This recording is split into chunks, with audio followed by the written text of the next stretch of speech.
نسبت علی بن وفق کا حاج اللہ کو زیادہ پیار، مگر یہ ترجیح نہیں ہے لوگوں کے سامنے۔ حاجی صاحب جو ہے نا وہ اور موقع پر دیں گے، اگر بالکل مر رہا مسجد کو دے دیں گے، یہ اعلان کرے جی حاجی صاحب نے یہ کی، ادھر کو مر رہا ہوگا نہیں۔ جیسے واقعہ سنایا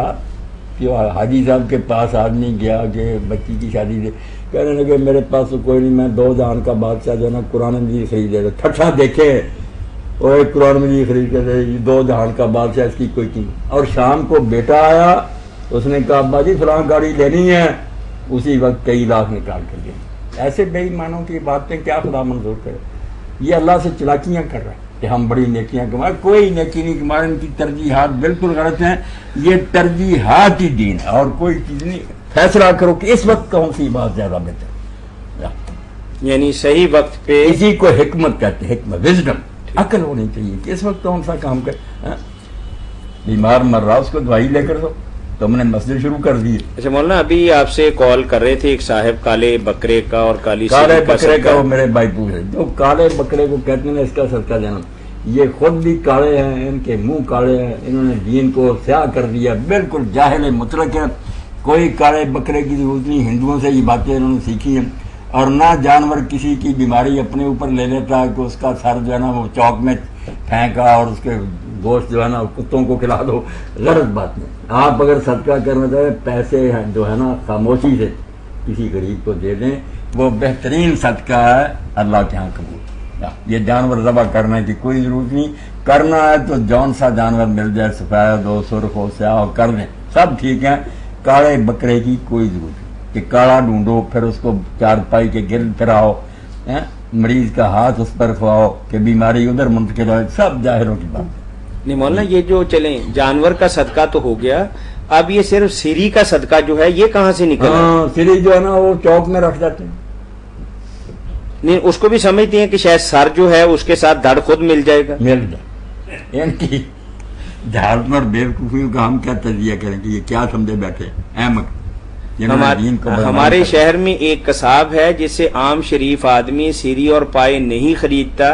کہ اس کے پاس 6 دفعہ جو سیریاں ہیں صدقے کی بکتی ہے، عورت لے کے جاتی ہے، پرلی گلی سے آ جاتی ہے، وہ 50 والی 30 کی دے جاتی ہے، پھر وہ 30 کی 40 کی بیچ دیتا ہے، پھر 20 کی لے لیتا ہے، پھر آخری جو سیری بکتی ہے وہ پھر گھر جا کے شاید پکتی ہو، اور 6 دفعہ مولانا یہ سیری بکتی ہے، اور ایک عورتیں جو مانگنے والے ہیں۔ اس پر تو میاں صاحب یہی تبصرہ ٹھیک ہے کہ احمق کو نہ مارو، احمق کی ماں مارو، ان کی مائیں مر جانی چاہیے جیسے بیوقوف جانتی۔ ٹھیک ہے، اسلام ہی نہیں ٹھیک، بیوقوف جانتے ہی نہیں کہ اللہ کیا کہتا ہے، اپنی طرف سے ہندوانہ دین بنا رکھا۔ مولانا، ہم کبھی کبھار مہینے میں بغیر روٹین کے 1 دفعہ شہر سے باہر اپنے کاروبار کے لیے سفر کرتے ہیں، تو کیا آپ ہمیں اجازت دیتے ہیں کہ ہم قصر نماز پڑھیں گے؟ بالکل قصر کریں۔ اور ایک آدمی ہے کہ اس کا لین دین کے معاملے کے اندر ہفتے میں 2 دن پکے ہیں کہ میں نے ہفتے کے دن اور بدھ کے دن لاہور جانا ہے، یہ بھی قصر کرے۔ یہ بھی قصر آدمی نہیں جس کا پیشہ صرف سفر ہی ہے، ٹھیک ہے، ڈرائیور وغیرہ، یعنی اس نے اپنے دن طے کیے ہوئے کہ 2 کوئی دن، بات نہیں، ہفتے میں 2-3 بار بھی جانا پڑے کچھ نہیں، یہ الگ بات ہے جس کا پیشہ جو ہے نا تعلق ہی سفر سے رکھتا۔ نہیں مثلا ایک آدمی کو کہا ہے کہ تم نے پیمنٹ اکٹھی کرنی ہے، آج تم نے ملتان جانا ہے، کل لاہور جانا ہے، پرسوں گجرانوالا، پھر سیالکوٹ، اور پورے ہفتے کا شیڈول بنا ہوا ہے اور سفر میں ہی رہنا ہے، تو اس کے بارے میں یہ تو نہیں قصر کرے گا، جس نے چلتے ہی رہنا بیچارے گھر، اس کا سفر یہ ہے کہ آج گیا کل پھر اور جگہ جائے گا، وہ قصر نہیں کرے گا۔ کسی سفر لوگ نہیں قصر کریں گے۔ ٹھیک ہے، یعنی جو اتفاقاً سفر کرتا ہے یا کم سفر کرتا ہے، یا ہفتے میں 1 دن اس نے طے کیا ہوا، مولانا فرما رہے ہیں کہ وہ قصر کرے گا، لیکن جس کا شعبہ ہی یہی ہے کہ کلیکشن کے حوالے سے آج ایک شہر کل دوسرے پرسوں تیسرے، اس بندے کے لیے مولانا فرما رہے ہیں کہ قصر نہ ہونا، سمندر میں کشتیاں وہ چلاتے ہیں ہر وقت، ایسے لوگ جو نا ان کا نہیں، وہ اس اپنے ذریعہ مال سے ہٹ کر الگ جائے نا، بے شک اسی راستے پر جائے، تھوڑا فاصلہ پھر وہ مسافر اس دن قصر کر سکتے۔ ہاں ٹھیک ہے، بارک اللہ فیک۔ فتاوی آن لائن اسلامی تعلیمات کا program Galaxy cable network کے تعاون سے مرکز الحرمین الاسلامی کی طرف سے ہر اتوار عصر تا مغرب آپ کی خدمت میں پیش کیا جاتا ہے۔ اپنے مسائل کے حل کے لیے ہمیں کال کیجیے، کال کرنے کے لیے ہمارا ٹول فری نمبر ہے 08001117777۔ ایک چھوٹی سی مختصر بات بتاتے چلیں کہ ہمارا ادارہ الحمدللہ اس میں بے شمار احباب بڑی محبت کے ساتھ اور عقیدت کے ساتھ اور مولانا کے ساتھ اپنے درینہ تعلقات کے باعث تشریف لاتے ہیں۔ ہمارے ایک بھائی حافظ محمد سرور صاحب جڑا والا روڈ اواگت میں انہوں نے ایک بہت ہی خوبصورت مدرسہ بنایا ہوا ہے۔ میری اپنے سب سننے والے بہنوں اور بھائیوں سے گزارش یہ ہے کہ کبھی جا کے چند لمحات نکال کے اس ادارے کو دیکھیں اور اس کے انتظام کو دیکھیں اور وہاں تعلیم حاصل کرنے والے بچوں کا ڈسپلن، نظم و نسق اور ان کا اٹھنا بیٹھنا ملاحظہ فرمائیں۔ اب وہی ادارہ حافظ محمد سرور بیگ صاحب ایک رسالہ ماہنامہ ضیاء القرآن و سنہ کے نام سے نکالتے ہیں اور اس کے اندر علمی، ادبی، تاریخی ہر طرح کے مضامین شامل ہوتے ہیں۔ آپ اس ادارے کا دورہ بھی کریں، دیکھیں بھی، اور وہاں سے یہ رسالہ آپ حاصل بھی کر سکتے ہیں، ورنہ ادارے سے یہ رسالہ 10 روپے قیمت کے ساتھ حاصل کیا جا سکتا ہے۔ نام ہے ضیاء القرآن و سنہ، اور اتفاق یہ ہے کہ ان کے ادارے کا نام بھی یہی ہے، ماشاءاللہ، ضیاء القرآن و سنہ اواگت کے اندر یہ، اور کالج کی سطح پر یہ کام کر رہا ہے اور کام دیکھنے کے قابل ہے۔ میری سب بہن بھائیوں سے گزارش یہ ہوگی کہ کم از کم ٹائم نکال کر وہاں جائیں اور دیکھیں کہ ادارے کس طریقے سے کام کر رہے ہیں اور کس طریقے سے آپ کی محبت اور عنایت اور دعاؤں کے وہ مستحق ہیں۔ جزاکم اللہ خیر۔ کچھ جو ہے نا ملاحظہ فرمانے کے بعد یہ بھی ہے کہ تعاون بھی فرمایا، ایسے ادارے جو ہیں جو دینی دنیاوی تعلیم دونوں اکٹھی دے رہے ہیں، اس دور میں بہت ان کا وجود غنیمت ہے، ان کی پشت پناہی کرنا چاہیے۔ زکوٰۃ اور دوسرے جو ہے نا صدقات، بالکل ان کا صحیح مطلب ہے،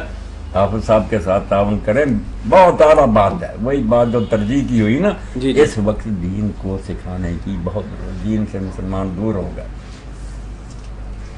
مولانا اتفاق ایسا ہوتا ہے کہ ہم اپنے ادارے کے حوالے سے جب کسی بندے کے پاس جا کر چندے کے حوالے سے یا اعانت کے حوالے سے بات کرتے ہیں تو اس بندے کو ہمارے پورے قد کاٹ کا نہیں پتا ہوتا، لیکن اگر وہی بندہ ایک دفعہ 2 منٹ 10 منٹ نکال کے ہمارے ادارے کے اندر تشریف لے آئے تو شاید اس کی آنکھیں کھل جائیں کہ یار اتنا بڑا ادارہ اور کتنے محدود وسائل کے ساتھ ہے، جن کے کوئی ایسے مستقل ذرائع نہیں ہیں اور ادارے چلا رہے ہیں، اور کتنا مشکل کام ہے کہ گھر پہ ایک مہمان 2 دن کے لیے رہنے کے لیے آ جائے تو اسے سنبھالنا ناممکن اور مشکل ہو جاتا ہے مولانا، اور 2 4 5 ہزاروں کی تعداد کے اندر طالب علموں کو سنبھالنا اور صبح شام دوپہر کا کھانا، بجلی کے اخراجات، باقی سارے معمولات اور معاملات کی، یہ زیادہ بہتر نہیں ہے کہ وہ لوگ ایک دفعہ دورہ بھی کریں، دیکھیں بھی؟ بالکل آپ نے صحیح بات فرمائی کہ جہاں خرچ کرنا چاہیے، جن اداروں کی سرپرستی کرنی چاہیے، اس کی بجائے نا یہ لوگ ایسے کاموں پر خرچ کرتے ہیں جہاں نام و نمود ہو، نمائش ہو، ان کے نام رسالوں میں آئیں، ورنہ بے شک کتنا وہ اعلیٰ ادارہ ہونا اور زیادہ اہم ہو، اس کی طرف توجہ نہیں کرتے۔ تو اب آپ نے بھی یہاں اعلان کیا، میں نے بھی دعوت دی، تو ایسے موقعوں پر جو لوگ کان بند رکھتے ہیں اور یہ توجہ نہیں کرتے کہ یار واقعی تھوڑی دیر کے لیے وہاں جائیں، دیکھیں اگر کام ٹھیک ہو رہا تو مدد کریں۔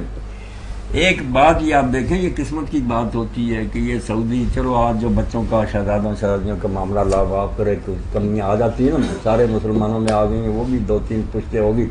مگر امام محمد بن عبد الوہاب رحمۃ اللہ علیہ جب مدینہ منورہ سے پڑھ کر گئے اور وہ دین کی تبلیغ کر رہے تھے،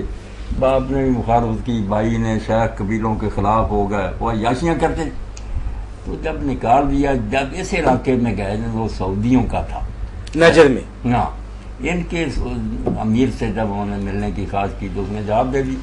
کہ میں کسی عالم سے نہیں ملنا چاہتا۔ تو اس کی بیوی نے یہ کہا کہ کل قیامت کے دن اگر اس عالم دین نے تیرا دامن پکڑ لیا کہ میں نے اس سے کچھ سلطنت مانگی تھی،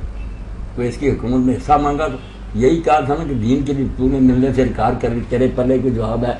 اس بیوی کے کہنے پر نامادہ ہوگی، ملاقات کی بات طے ہوگی۔ تو امام نے کہا کہ میں عہد کرتا ہوں، میری اولاد بھی، کہ ہم عالم دین ہوں گے، رہنمائی کرتے رہیں گے، حکومت میں ہم کوئی حصہ نہیں مانگیں گے، نہ کوئی جھگڑا کریں گے، حکومت تم کرتے رہو، رہنمائی ہم کرتے رہیں، دونوں خاندان ابھی آل شیخ آ رہے ہیں۔ تو اس عورت کے کہنے پر کہ ایک اگر عالم دین نے قیامت کے دن کہا کہ اس نے میری تو بات ہی نہیں سننا چاہیے، تو آپ اگر حافظ صاحب یا ایسے نیک لوگوں نے ادارے بنائے ہیں تو بیچارے کہتے ہیں کہ یار آپ آ کے دیکھ تو میں اگر کام اچھا تو مدد کرے، تو آپ نہیں سنتے، تو پھر جواب تو آپ کو سوچ لینا چاہیے نا کہ اللہ نے اگر پوچھ لیا کہ اس غریب نے تو صرف